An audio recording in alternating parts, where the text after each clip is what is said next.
What it is, what it do, cyber world. It is your girl, the one, the only Ash Said It, ashsaidit.com. And of course, this is the Ash Said It Daily Podcast. I appreciate you guys for tuning in with your girl and definitely let me know that I'm doing big and better things. Shout out to last week's downloads. We had over 25,000 downloads in one day. That is phenomenal. That's the most that I've ever had ever. Not quite sure where the boom happened, but hey, let's keep booming, y'all. Let's keep booming.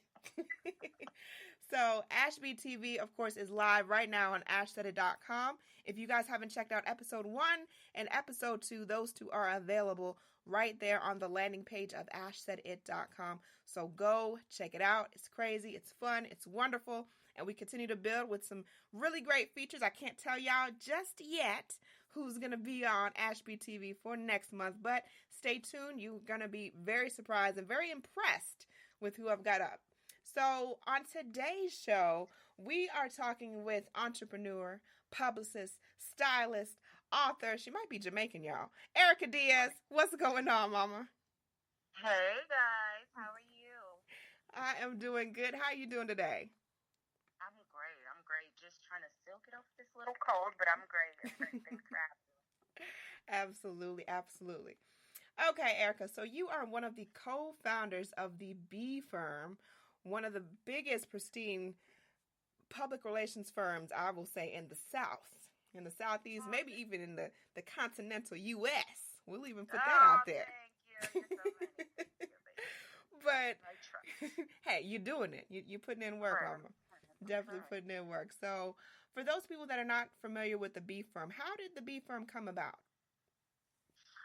The B Firm actually came about over, believe it or not, a weekend conversation between my sister and I, because I just needed to create more opportunities for myself. And I was always the one who was like the connector, aka the plug, I guess people are saying. And I said to my sister, I said, you know what? I need to figure out how we can generate some more income, how we can help, millennials and small businesses and, athletes and nonprofits take their brands to the next level. And like I'm trying to employ myself at all times. So I said, let's start this firm and let's just try to take it to the next level. And my sister, being the brains and the web designer person that she was at that time and just helping, she started our website. And within a weekend we had a website up and we were signing people like the following week. So wow.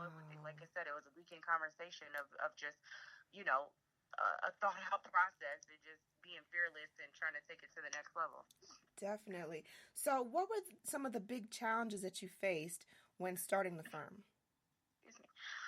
Some of the challenges were, I would say, in the beginning of my career, people knew me for doing wardrobe styling. So yes, in the beginning, I was a wardrobe stylist working on commercials for Google and Comcast and Haagen-Dazs, and I was freelancing.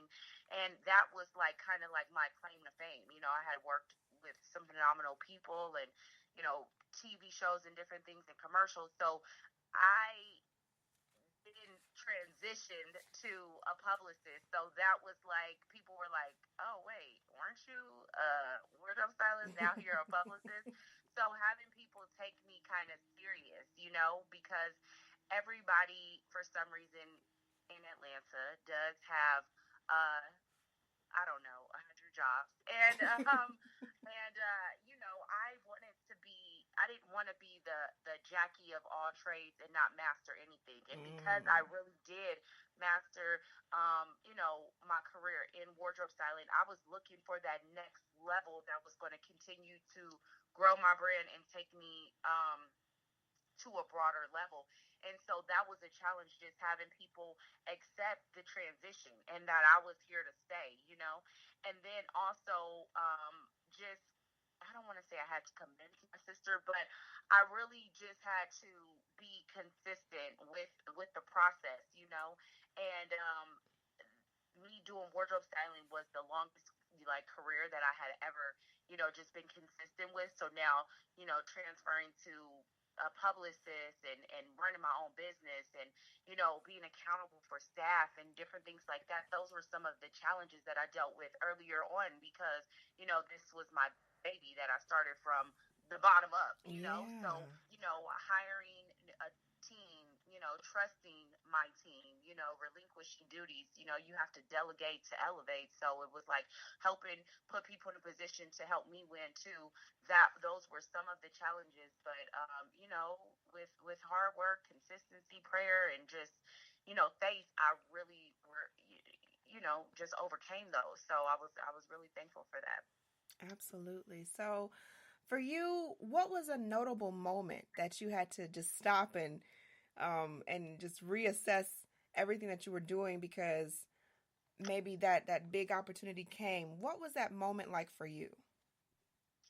Oh my gosh. I would honestly have to say working with a NASCAR driver who Mm, was named one of the most popular drivers. His name was Salvatore Iovino, and it was such an amazing experience because it was really like unfamiliar territory. mm-hmm. I had athletes before and worked in that sector, but not in the NASCAR field. When it comes to public relations, like you have to know the business that you're Mm-hmm. in. You have to know your client. Every campaign is not going to be delivered and executed like my last client and things like that. So just really studying the background and just the history on NASCAR, and then being teamed up with one of the most popular drivers. And he was just so awesome and his family, but being a woman of color. Okay. So Mm, mind you, I'm going into a situation to where, NASCAR, it hasn't been known for having as much diversity, and right. I get to the award show and I'm like the only African American woman in there, and my client, he was Wow. not African American, but you know I I saw just opportunity, Yeah. and I wanted to do my best to help take him to the next level and being able to get him, the press and media recognition, the um exposure that he needed to help just develop his brand. I was so grateful and humbled for that experience. It was such a awesome experience. His family, you know, like embraced me with just open arms, and it'll Mm, be a experience that I'll always cherish because I got to meet some really great people within the NASCAR community, and just I stuck out like a sore thumb. I'm a black woman who's trying to take her career to the next level, and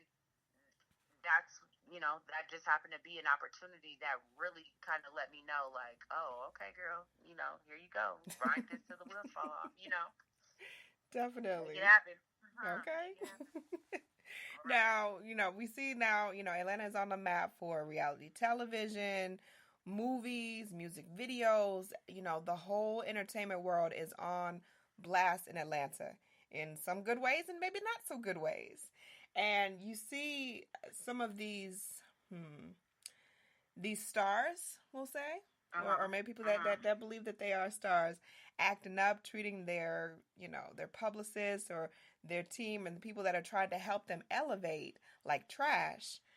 Have you ever had to terminate a contract? You don't have to name any names. Right, right, But right. have you ever had to terminate a contract with a client due to their behavior? Honestly, yes. I have had to do that, and earlier in my career, I could say another challenge was to signing any and everybody. When you Mm, leave your corporate cushion of your check that you're getting every 2 weeks to now a freelance yeah. type situation to where you're an entrepreneur 24/7, it's like I don't have a side job at the Gap, so if I don't work, I don't eat. So I was Hmm. signing any and everybody that was, that inquired about working with us, and Right. so I've worked with a couple of people that, in the beginning I might not have just really worked with now, Hmm. because you have to remember that you are your own walking, talking advertisement. You are your own brand too. So who I represent also is a reflection of me, Yeah. Yeah. and you have to be clear on that. And I remember a particular athlete that I was going to sign, and he found out I was working with, somebody else, and he was like, "Oh, if you're working with her, we definitely can't work together." And I was like, "What? What? Oh my God, And it was Yeah. crazy because I had to look at the bigger picture and look at his brand and look at her brand. And even though I'm in the business of, cleaning things up, making things better, growing, people and helping them get the maximum exposure, I did understand what he meant in the bigger scheme of things. And then I had to reevaluate my own self and like Mm. say, is this somebody that you really are trying to help, and can you really help? Is this more of a liability or is this an asset? Is it really Right. worth it? And so I did actually, excuse me, I did actually have to, do some soul search and pray about it, talk to my sister. And, we had to part ways with that particular client. I try Yeah. to definitely instill tools and knowledge in my clients. Like, I don't only, just do their PR. I try to really educate them on the process and what you Mm. need to do to help you take your own career to the next level, let alone you, retaining us to help you. But um, I gave her some tools, and then I kind of parted ways. Yeah. Yeah. So yeah, I've had to go through that before. Okay. And the big topic came for me was because I'm on social media. You guys know I'm all across everything, so people see the name a little bit. They see the things that I've been involved in, and every other Mhm. person, Erica, is asking me to be their client. They're saying, these Mhm. pop up publicists. I look up their page. They don't have any credentials. They don't have Mhm. any resumes. They don't have anything showing. I'm looking at them because I'm like, okay, I got 19K just on one of my pages. You have Mhm. like Mhm. 100 followers. Like what Mhm. can you do for Mhm. me, that I'm not already doing Mhm. for Mhm. myself? Mhm. So, I want to hear from your Mhm. perspective. I've got a couple phrases here and I want you to finish these for me. All right, well Okay. whatever first comes to mind. So, before someone decides to become a publicist, they should. They should do the research on Mm, what a publicist exactly is. mm, Be knowledgeable, be educated, be ahead of the curve. Know what your brand, represents, and where you really want to, you know, the direction that you really want to head down. right. And I think that they should also have integrity. Mm, mm, Everybody is not qualified to be a client. Everybody does not even need a publicist. mm-hmm. Don't just do it for the hype. Do it because this is what you really, really, really love doing. Right. Before becoming a publicist, get familiar with the business Because it is a business. because it is business. Definitely. Okay. The next phrase is a publisher should never. A publicist should never um, pitch a journalist about a client that they don't even really write about. So Mm, say for instance, if I pitched, the fashion editor of Essence, why am I going to pitch her about my client Salvatore? And mm-hmm. he's a Yeah. NASCAR driver. You know what I'm Mm, saying? Like, yeah. no, do some research, do your homework on these journalists first. Know how to properly pitch them. Don't send them a pitch on a sports person, and that's not even what they write about. Because that's gonna Yeah. make them feel like, okay, obviously you don't read my articles. Obviously Mm-hmm. you're not paying attention to the content we provide. So definitely don't ever pitch a journalist, a blogger, an outlet, something that has nothing to do with what they, the content that they provide. Absolutely. Good points. I hope y'all are listening. Y'all taking notes. All right. Last and certainly not least, every publicist should. Every publicist should send handwritten thank you notes to journalists, to their clients, to their vendors, um, to bloggers, media, just to show Yeah. that they're appreciative, because it's a give and take relationship. Yeah. Media, we need each other just like, we need you just like you need us. Right. And I think just a thank you really goes a long way. Right. And I think that people have kind of lost the art of, um, you know, authentically networking and building like real relationships. So I think definitely be thankful, say thank you. Don't ever be that person that is just always the taker or the Mm-hmm. asker. You know what I'm saying? Yeah. Like, be Yeah. able to reciprocate. Yeah. Be Exactly. able to add to the pot. Definitely. All right. So Erica's table of 20. All Yeah. right, this is one of those events that people are looking forward to each and every month. Now, I'm a little saddened that this is going to be the last one in the A Town for a minute, but I mean, we have to um, expand. We have to expand. So, mhm. talk a little bit about Erica's Table of 20 and how that came about. Erica's Table of 20 came about because I had moved to Atlanta from California. I was doing, my own soul searching, trying to find just a tribe of women and men that I can, learn from, grow from, we can build together, and I am, believe it or not, because I do public relations and I'm always around people, I do like my me time. I Yeah. do like to just chill at home and work from home, or, go to my office and not do anything, that has to do with hands on interaction. Mm-hmm.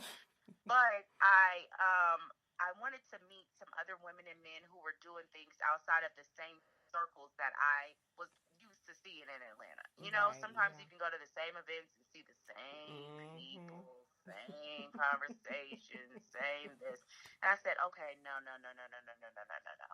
I said, okay, God, I need to meet some winners. I need to meet some other women and men who are doing phenomenal things that I might not see at the events that I go to.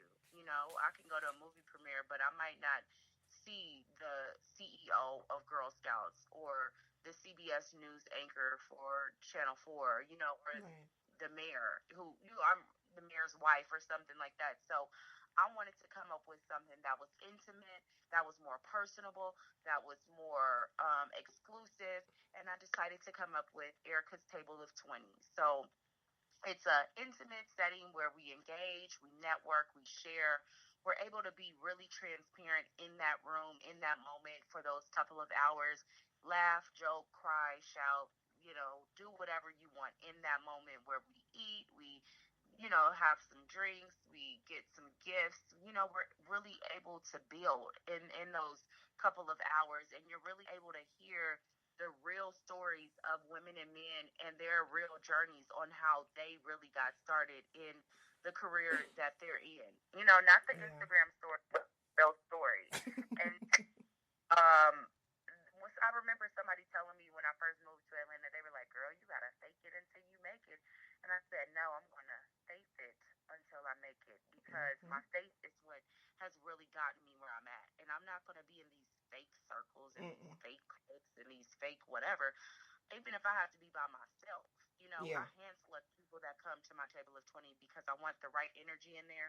It's always a different group of people, but, we have a really great time, and when you have 20 people opposed to 50, 60 people, not saying anything is wrong with those type of events, but I feel like with my 20, everybody could see everything that's going on in the Yeah. room. You're not going to miss nothing. So it's like, you know, you're going to really hear from, the chief marketing officer of the Atlanta Hawks, and hear how she used to clean up the sweat of, the games and stuff like that. And now she's become this head woman to be reckoned with, just doing phenomenal things. And, you're going to hear these stories of the real stuff that goes on. And so I had the luncheon every month.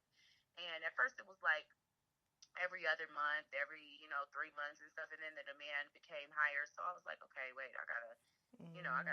meet the demand. And so we're going on tour, and we've done them in San Francisco and Atlanta, but now we're going to, some different markets, New York and Yeah. Houston, and I'm really excited just to see, uh, how that experience goes and how we meet other people, and it's going to be great.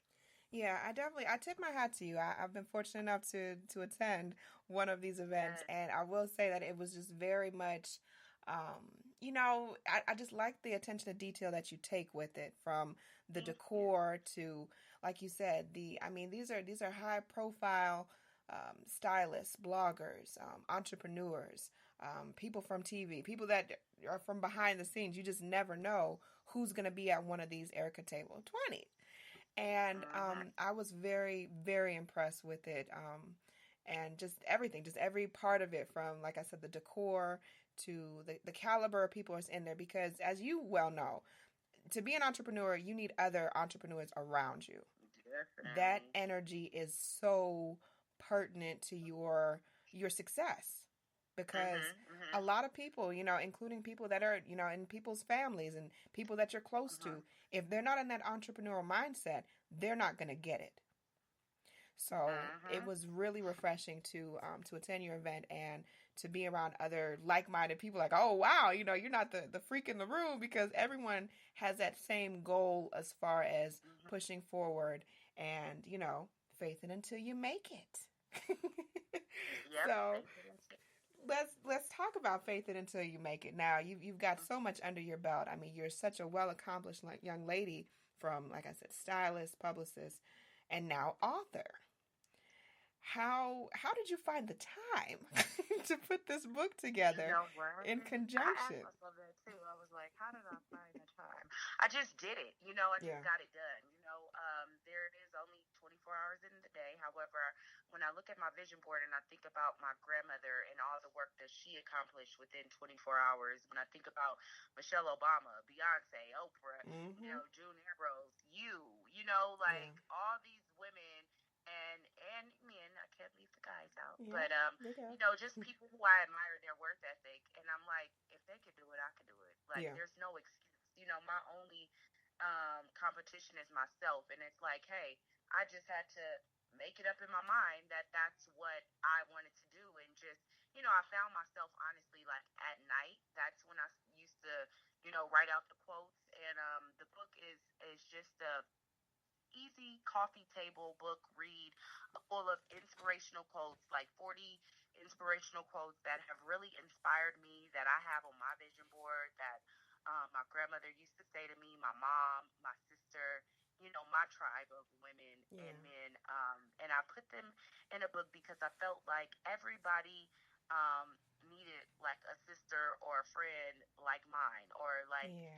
the people that I had in my life. And so I wanted to share a piece of myself and those special people in that book, called Faith It Until You Make It, because those are the quotes and those are the things, words that have really, really just been hammered into my head, and that I say to myself every day, when I'm trying to attack, this entrepreneur life, just, Yeah. life in general. And I wanted to give people a piece of that. Absolutely. Well, you've definitely done that and then some. So I Thank tip my hat you. to you. Thank you. You too, girl. Definitely. So, last but certainly not least, we're in a day and age now, Erica, where the economy is still kind of slippery slope, and certain things are Mm-hmm. going on, and the atmosphere is a little shaky, and we have a lot of people out that really want to be in their purpose. They really want to achieve their goals, and start these new dreams and really pioneer something new. What advice would you offer to anyone that's listening right now, that can hear our voices, that has a dream or Mm-hmm. something that they have been wanting to do since they were a kid, but maybe that auntie said that they weren't going to be anything. Maybe that Mm-hmm. employer said, oh, that's not for you, just be a regular folk. What Mm-hmm. advice would you offer to them today about following their dreams? The advice I would offer to anybody listening about following your dreams is to tell yourself every morning when you get up.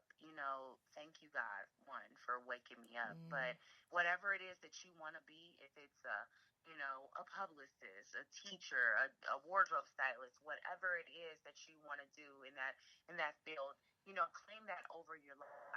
Speak positivity over your life, because perception is reality. What we speak onto ourselves, we tend to believe. Mm-hmm. I believe in speaking things into existence. Yes. I would tell people to have a vision board so you can see your goals every day. Above my bed, in my bed, and then it's my vision board is across my bed, and I can see it, and it just every day, just I look at it, and I'm like, wow, like some of these things I've been able to just really check off and see and be a part of, and I'm so humbled and grateful to God, because it's like, you chose me, and we all go through different obstacles, we all go through different challenges, but don't let your past dictate your future. You know what I'm saying? Like, um, know that the sky isn't even the limit on the things that we can do if we put our mind to it. You know what I'm saying? And I feel like um, dreams have no boundaries. They have, we're limitless when it comes to just opportunities and possibilities, and never take no for an answer. If opportunities aren't coming to you, you create your own. Just and hopefully you can be fearless in that, and know that there is no competition, no idea is crazy or whatever. It's up to you to really just make it up in your mind that I can do this. But with that, it takes hard work. It takes consistency. It takes dedication. It takes focus. It takes drive. That cannot be uh, something that's like sold to you. I can't. Yeah. I can't convince you to have hustle, to have motivation, to have focus. Like you have to know, like, okay, I got this. And on those days that you're feeling discouraged, remember, speak it again to yourself or something, and meditate or Yes, pray, or definitely. find that higher power, or find that mentor or something that can give you that pick me up that you need. And even when you don't have those, and it's been days that I didn't have that person, Yeah. I would look at myself in the mirror and tell myself, like, girl, you got this. Mm-hmm. I've had some of those like days, and you're like, wait, how did I get here to there? Oh, yeah. And it was that mustard seed of faith that really has gotten me to that next, Definitely. just level. So I would honestly just say that would really be my advice. Absolutely. Well, ladies and gentlemen, this is Erica Diaz. Miss Erica, let everybody know how they can find you, how they can find out more about you, and everything else in between. Okay, so yeah, guys, you can definitely follow me on Instagram at the B Firm PR. It's THEB as in boy, FIRM PR. You can also follow me on Table of 20. It's TABLE and then of and then the number 20 for all those updates. You can also purchase the book Faith It Until You Make It on Amazon, Barnes and Nobles, November Media. Shout out to my book publisher, who's super amazing, who just believed in my project. Like that's really how I got the book done. It was her belief in me, and just saying, yes, I want to publish this book under my book publishing company. She's awesome. You definitely need to Aww. check out November Media. And you know, they can follow us on any of those platforms. You can get the book on, like I said, November Media, Barnes and Nobles, Amazon, and yeah, just stay in contact with me. My Twitter is fashion101ed. Our website is ericastableof20.com and thebfirmpr.com. Awesome sauce. Awesome, awesome. Well, thank you so very much, Erica. I know you got a tight schedule with all kind of things, but I really I appreciate really you appreciate you. making time No, for us and no. making time for the show. And Thank you so much, Ash. definitely. And for everybody that's listening, I appreciate you guys for all the downloads, all the love. Of course, check out ashsaidit.com. That is ashsaidit.com for all social media pushes and for everything that's going on with your girl. Like I said, 25,000 in 1 week. That's looking awful nice. Yes, look at That's God. looking Won't he that. do it? Won't he do it, Won't he dog? do it? Won't he Won't do he it? do it? Girl, it's crazy because I check all of my stats on a regular basis because you got to keep, in Mm-hmm. alignment with what you're doing and how you're doing. And I checked it one morning, and I was like, wait a minute, hold on, am I seeing this right? Okay. And God is good. God is good. So keep the faith, y'all. Yep. I love y'all to Alright. pieces. Mwah, mwah, mwah. Anyone to tell you that you can't do what you want to do, you look them in the face and say, don't believe me, just watch. Watch what I do. Watch me make it happen. Watch me make history. Point blank, period. I'm going to see y'all later. Deuces.